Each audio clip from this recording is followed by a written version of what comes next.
Have you ever frozen mid-conversation when something goes wrong in English? Oh, I totally have.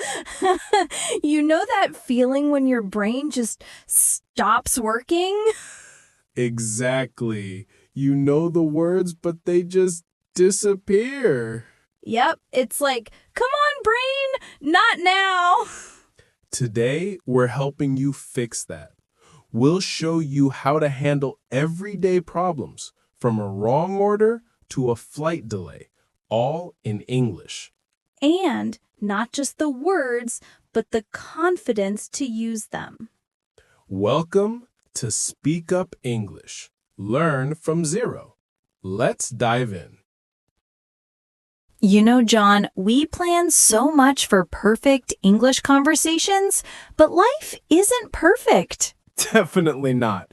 You can study for months, but nothing prepares you for that moment when your suitcase disappears at the airport. Been there. Once I lost my bag flying to Tokyo. I just stood there like, my bag, gone. Oh no. What did you do? I took a deep breath, smiled, and said, "Excuse me, my luggage hasn't arrived. Could you please help me check it?" That's perfect. Calm, polite, and clear. Yeah, I realized people are usually kind when you're kind first. Exactly. It's not about fancy grammar, it's about attitude. So, step one in problem solving, stay calm and be polite. Yes, even when you're frustrated. Try phrases like, "Excuse me, I think there's a problem. Could you please check that for me?" Sounds simple, but that tone changes everything. Fused.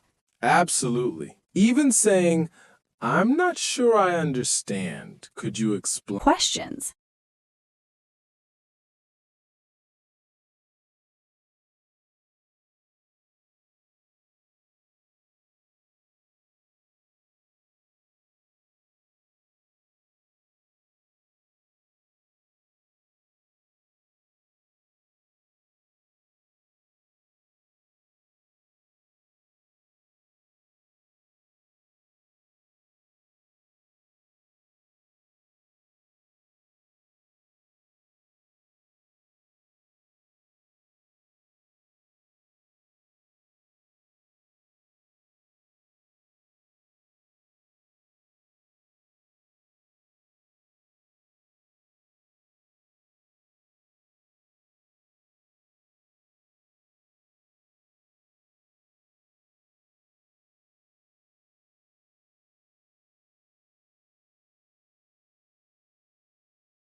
Now, let's fix the problem.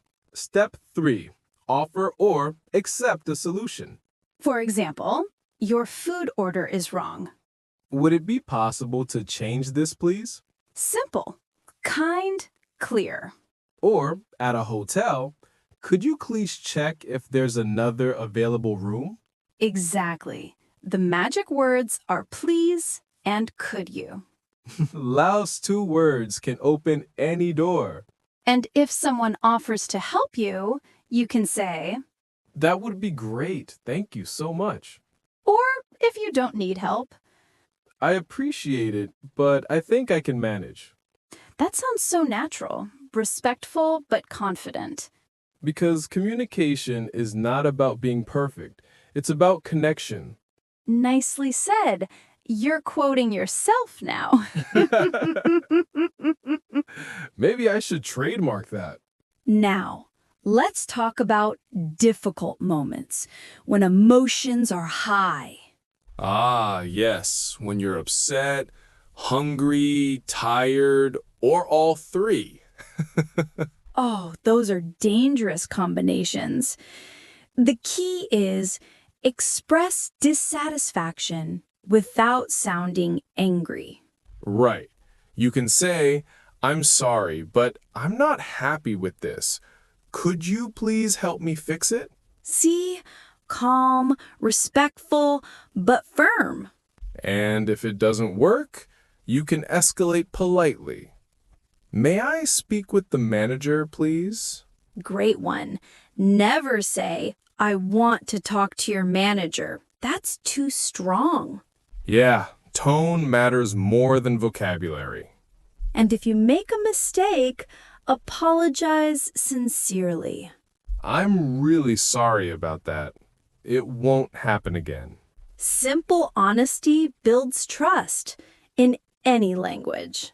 You know, John, this reminds me, problem solving in English is also problem solving in life. That's so true.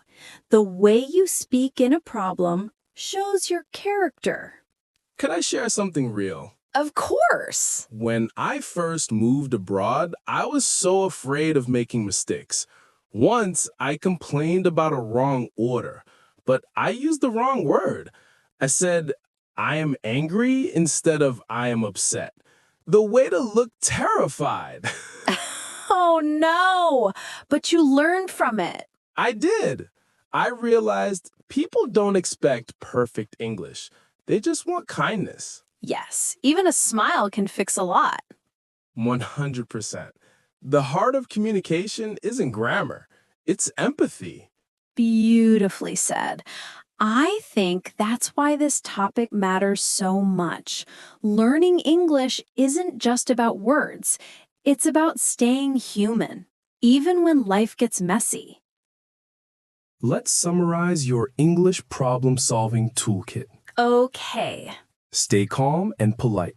Excuse me, could you help me? State the problem clearly. There seems to be a mistake. Ask for clarification. Could you explain that again?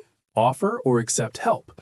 Would it be possible to Apologize or thank sincerely. Thank you for understanding. add this bonus one? Smile. It's the universal language. Yes, it works everywhere. So, next time you face a tricky situation, take a deep breath, use these phrases, and trust yourself. Remember, every small mistake is a step toward fluency. You're not just learning English, you're learning how to stay calm and kind in any language. Beautiful. Thanks for listening, everyone. See you in the next episode, and don't forget to speak up every day.